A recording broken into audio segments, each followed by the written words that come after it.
I never imagined I'd tell this story in my own voice. Some truths stay buried for years, wrapped in silence, shame, and disbelief.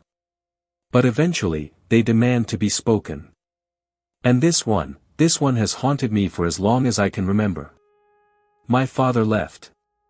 Not gradually, not quietly, he left abruptly, decisively, without looking back. One day he was there, the next, he was gone, like a shadow that vanished at dawn. I was 10 years old, and the world I had known suddenly fractured. I remember that morning vividly. The sunlight streamed through our small living room windows, casting pale lines across the worn carpet. My mother was in the kitchen, humming softly while she poured tea into cracked cups. My younger sister sat cross-legged on the floor, her dolls scattered around her like casualties of a battlefield.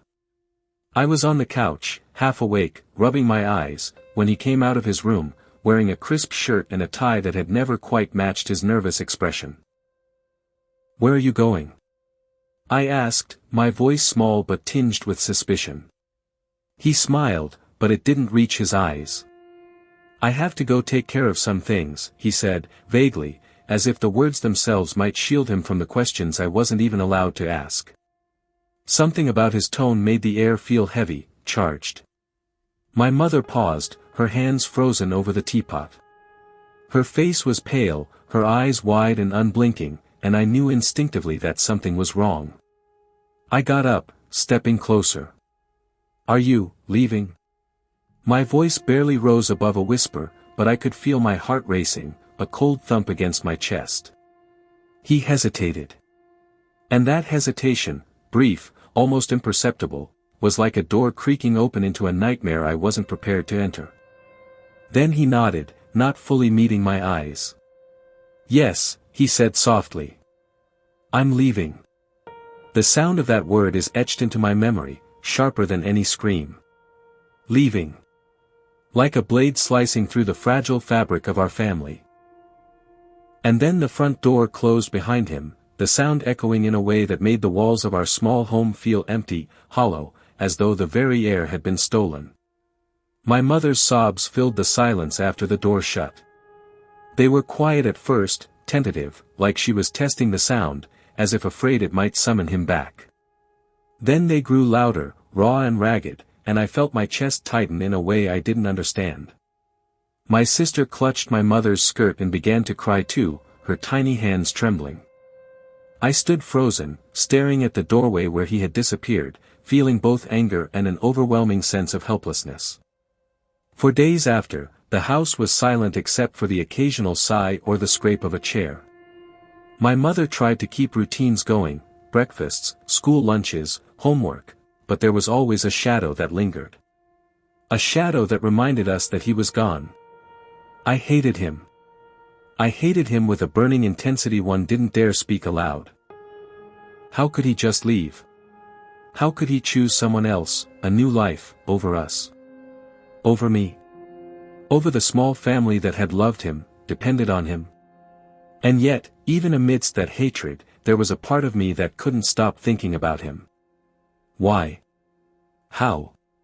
What could drive a man to abandon his own children so completely? Those questions plagued me for years, gnawed at my thoughts at night, filling my dreams with fragmented images of him walking away, smiling, the sunlight catching his hair in a way that made it seem almost unreal. Life went on, slowly, painfully. My mother became a pillar of strength, though I could see the exhaustion etched into every line on her face. She worked multiple jobs, juggling mornings at a small office, afternoons at a shop, evenings preparing meals for us.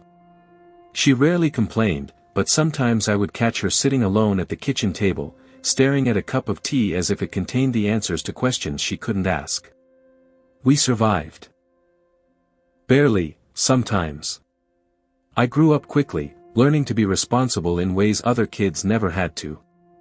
I learned to shield my sister from the harshness of reality, to read the subtle signs of my mother's fatigue, to manage the invisible weight of absence.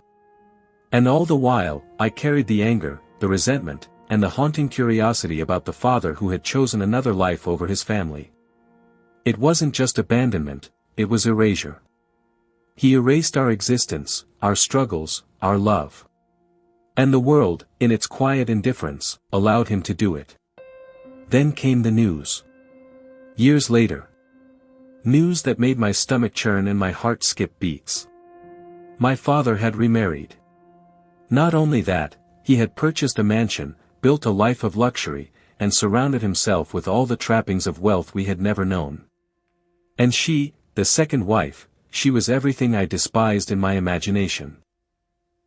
Confident, smiling, powerful in a way that made it seem as though she had claimed not only him but the life he had stolen from us. I remember staring at the photographs. The way he looked at her, the way she laughed, the lavish parties, the cars, the gardens, everything that should have been ours by blood, by history, by right, was now displayed as if it had never belonged to us. My hands shook as I scrolled through the pictures. I felt the familiar mixture of rage, disbelief, and helplessness settle over me like a storm cloud. I hated her. I hated him. And yet, there was a spark in me that refused to die. The spark of determination, the sense that this injustice could not stand unchallenged. That spark would become the fire that drives the rest of this story. The news of his remarriage hit me like a punch to the stomach. I couldn't help but picture him smiling, walking through the halls of a mansion that could fit half a dozen families, while we struggled in our tiny home, patched walls and all. My sister's old dolls, our worn carpet, the leaky roof, all of it seemed to mock the life he had abandoned. One evening, my mother and I sat together after dinner, the only light in the kitchen coming from a dim bulb hanging over the table. She reached for my hand, a soft gesture, but I could feel the tremor in hers. "They've built a life without us," I whispered, trying not to let the anger in my voice betray the sorrow underneath. She sighed, leaning back. "Yes, but you cannot fight what you cannot see. Yet, you will find a way. You always do." Her words were comforting, but they did little to quell the storm raging inside me. I felt powerless, furious, and humiliated all at once. He had walked away, left us behind, and now he flaunted the life we should have had. I started digging. At first, it was subtle, glances at public records, mentions in the neighborhood, whispers from distant relatives. I learned the mansion was purchased 5 years after he remarried, and it was located far from the small town where we had grown up. The place was a fortress of luxury, with sprawling gardens, polished marble floors, and servants who catered to their every whim. I could almost feel the arrogance of it, like a slap to our faces. It wasn't just the wealth, it was the audacity of it. To live a life so utterly disconnected from the family you abandoned. And as I absorbed every detail, the anger inside me hardened into determination. I wouldn't let this stand. Not quietly. Not ever. Weeks later, I received the first of what would be many notices. They arrived in crisp envelopes, stamped with the second wife's name in elegant, cold script. She demanded that we vacate our ancestral property, the land that had been in our family for generations. Each letter was more aggressive than the last. At first, I read them silently, my hands shaking, my jaw tight. But after the third letter, I couldn't take it anymore. "Mother," I said, pacing the small kitchen, "we cannot let her do this. She's trying to erase us, she's trying to steal everything our family has ever worked for." She looked up at me, her eyes tired but resolute. "We will fight, but we must be careful. Anger alone will not protect what is ours." I clenched my fists, my mind racing. I don't care about careful. She doesn't understand who she's dealing with. She doesn't know what it means to take from a family that has endured everything. She thinks she can intimidate us with her money, her lawyers, but she's wrong. So wrong. That night, I couldn't sleep. I walked the empty streets near our home, replaying every memory of him leaving, every injustice piled upon our family, and the brazen confidence of his second wife. I imagined the mansion. The way she probably laughed in the opulent dining room, celebrating victories built on what wasn't hers. My fists clenched at the thought. The more I imagined it, the more the anger transformed into clarity. We had to fight, and we had to win. The first step was gathering information. My siblings and I began to search every scrap of old family records we could find. We scoured attics, basements, and dusty cabinets. I remember running my fingers over yellowed papers, feeling the weight of history in my hands. Each document was a piece of our past, a fragment of the legacy the second wife thought she could erase. One evening, as I examined an old ledger, I paused. My eyes traced the faint writing, the faded ink, the names and dates. And then I saw it, a deed that mentioned the property we had grown up hearing stories about. The land that had been in our family for generations. My heart raced. I read it again, carefully, confirming every detail. The land belonged to our family, and my father's remarriage did not give her the right to claim it. I called my siblings into the room, their faces curious and wary. "Look at this," I said, holding out the papers. "This is proof. She has no claim over our land. None. We can fight back." My sister's eyes widened. "Are you sure?" she asked, her voice trembling. "I've checked and double-checked," I replied. "This is solid. Our fight begins here." The days that followed were a mixture of fear and exhilaration. We strategized, whispered plans late at night, and imagined every possible outcome. Every letter, every legal threat from her lawyers, became fuel for our resolve. The more she tried to intimidate us, the stronger our determination grew. But it wasn't just legal documents we had to contend with, it was her presence. She appeared at the edge of town on occasion, as if to remind us she could see everything we were doing. Once, I spotted her car parked outside the old bakery, the one place we often went to meet secretly. She stepped out, elegant and untouchable, scanning the street with cold eyes. I felt a chill run down my spine. That look, a mix of amusement and challenge, told me she knew we were planning something, and she was ready to crush it. I didn't flinch. I squared my shoulders and walked past, heart hammering, mind racing. That day, I realized something crucial: we couldn't just react. We had to anticipate, plan, and strike at the right moment. Every document, every witness, every piece of evidence would have to be precise, undeniable. There would be no room for error. In the quiet of my room that night, I replayed memories of my father, the man who left us. I imagined speaking to him, confronting him for every night of fear, every tear my mother shed, every moment of uncertainty I endured. "How could you?" I whispered into the darkness. "How could you leave us? How could you think we didn't matter?" And then, a vision formed in my mind, the courtroom. Her sitting there, confident, smug, expecting victory. And us, armed with the truth, ready to expose everything she thought she could hide. The anticipation was intoxicating. The fire inside me burned brighter than ever.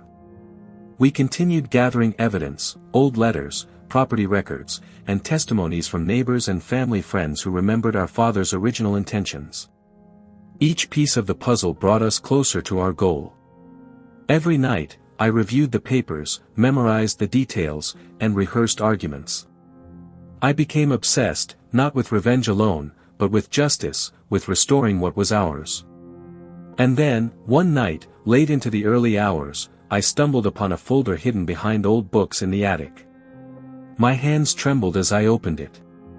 Inside were documents we had not seen before, deeds, contracts, and notes from previous generations. The signatures were faded, the ink nearly illegible, but the evidence was undeniable. The land was ours. She had no claim. Not legally, not morally, not in any way that mattered. I held the papers close to my chest, tears welling in my eyes. It was a mixture of relief and anger, relief that we had the proof we needed, and anger that she had dared to try to steal from us. I felt the weight of generations on my shoulders. This wasn't just about us, this was about honoring every ancestor who had worked this land, preserved it, and dreamed that one day their descendants would protect it. The room seemed to hold its breath as I imagined the coming confrontation. I pictured her in a courtroom, smug and arrogant, and then the moment she would realize the truth. I imagined the shock, the disbelief, the fear in her eyes when she realized she could not win. And in that vision, I felt an overwhelming sense of purpose. Our fight had a clear target. Our revenge, carefully planned, would soon begin. The attic that night felt like a cathedral of memory. Dust motes floated lazily in the slanted beams of moonlight, and the air smelled of old paper, ink, and a faint, musty scent of years gone by. I sank to my knees in front of the pile of forgotten documents, my fingers trembling as I sifted through each folder. Here were letters between my father and his siblings, carefully folded and sealed. Here were maps marking boundaries of lands I had only heard about in bedtime stories. And here, the most important documents of all, deeds, contracts, and notarized records proving that the ancestral land, the very heart of our family's legacy, could never have been legally transferred to his second wife. My siblings gathered around, their eyes wide as they scanned each page. My youngest brother, always the quiet one, spoke first. Is this real? Are we really? Yes, I said, my voice breaking slightly. It's real. Every word, every signature, it proves it. The land belongs to us. She has no claim. None whatsoever. We sat there for hours, reading, comparing, and discussing. Each discovery brought a mix of exhilaration and fear. Exhilaration because we finally had the tools to fight back. Fear because we knew she would not go down quietly. She had power, influence, and money. But we had something stronger, the truth. As dawn approached, I realized that our next steps had to be calculated, precise, and deliberate. This wasn't just about showing up and yelling, "This is ours," in court. We needed strategy. We needed to anticipate her moves, and most importantly, we needed to remain united as a family. I called a family meeting the next evening. My siblings and I sat around the small kitchen table, the same table that had borne witness to our childhood struggles, the same table that had seen us survive hunger, hardship, and abandonment. We have the proof, I said, laying out the documents carefully. But this fight isn't just about us. It's about our history, our family, and every ancestor who worked this land. We have to be smart. We need to plan every step. We cannot let her intimidate us, and we cannot allow her lawyers to trick us. This is the moment our family either stands together or falls apart. My eldest sister nodded solemnly. We can do this. We have to. For us, and for the future. The room was silent for a moment, each of us lost in our own thoughts, imagining the battles ahead. I could see determination etched on their faces, mirroring my own. And in that moment, I realized that the abandonment we had endured had forged something powerful within us: resilience, courage, and an unbreakable bond. The following days were a whirlwind of preparation. We visited government offices to verify records, consulted distant relatives who had knowledge of the original deeds, and spoke to family friends who remembered the land's history. Each confirmation, each witness, strengthened our case. Every step we took made the second wife's position weaker and more precarious. But the psychological game had just begun. She knew we were gathering evidence. We could feel it in her actions, the subtle ways she tried to intimidate us, the overt messages from her lawyers, even the occasional sighting of her elegant car parked outside the neighborhood. Each encounter was a test, a reminder of her confidence in her own power. One day, while we were reviewing a particularly old deed in the attic, I paused. My mind drifted back to our father. I imagined him standing there, witnessing our efforts, perhaps feeling pride, perhaps feeling regret. I allowed myself a bitter laugh. He had left us to struggle, to feel abandoned, yet here we were, taking charge, uncovering the truths he had left behind. I wish he could see this, I whispered to no one in particular, to see what we are doing, what we are capable of. My youngest brother placed a hand on my shoulder. We're not doing this for him, he said quietly. We're doing this for us. And that's what matters. His words struck a chord. It wasn't about revenge in its petty sense. This was about justice, legacy, and reclaiming a family identity that had been stolen. And yet, as much as I tried to focus on the positive, a sense of foreboding lingered.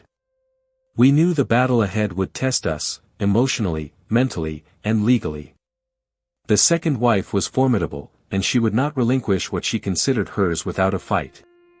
Late that night, I walked through the empty house, clutching the documents to my chest.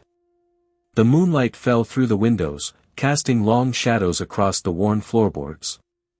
I imagined the courtroom, the smell of polished wood, the hush of an expectant crowd, the piercing gaze of a judge. And I imagined her sitting across from us, smug and arrogant, convinced that she had already won. I shivered, not from cold, but from anticipation. This was it, the moment that would define everything. And as I stared out at the horizon, the first hints of dawn breaking over the town, I felt a surge of determination unlike anything I had experienced before. The legal battle was coming. The confrontation we had been preparing for was just around the corner. Every strategy we had discussed, every piece of evidence we had collected, would be put to the ultimate test. And I knew one thing with absolute certainty: she would never see it coming. That thought, more than any of the documents or testimonies, brought a sense of satisfaction. The second wife, with all her wealth and confidence, had underestimated us. She had forgotten one crucial thing: a family that has endured abandonment, betrayal, and hardship cannot be intimidated. We were ready. And yet, the tension was unbearable. We had done everything we could in preparation, but the courtroom is an unpredictable place. Every witness could falter. Every lawyer could find a loophole. The stakes were immense, and the consequences of failure unimaginable. As I finally placed the documents in a secure folder, I whispered to myself, "This is only the beginning. The truth is on our side, and justice will be served. But the fight, the real fight, begins in part 2. And with that, I allowed myself a brief moment of rest, knowing that tomorrow would bring the first steps of a confrontation that would change everything, a confrontation that would test not only our legal knowledge but the strength of our family bonds, our courage, and our resilience.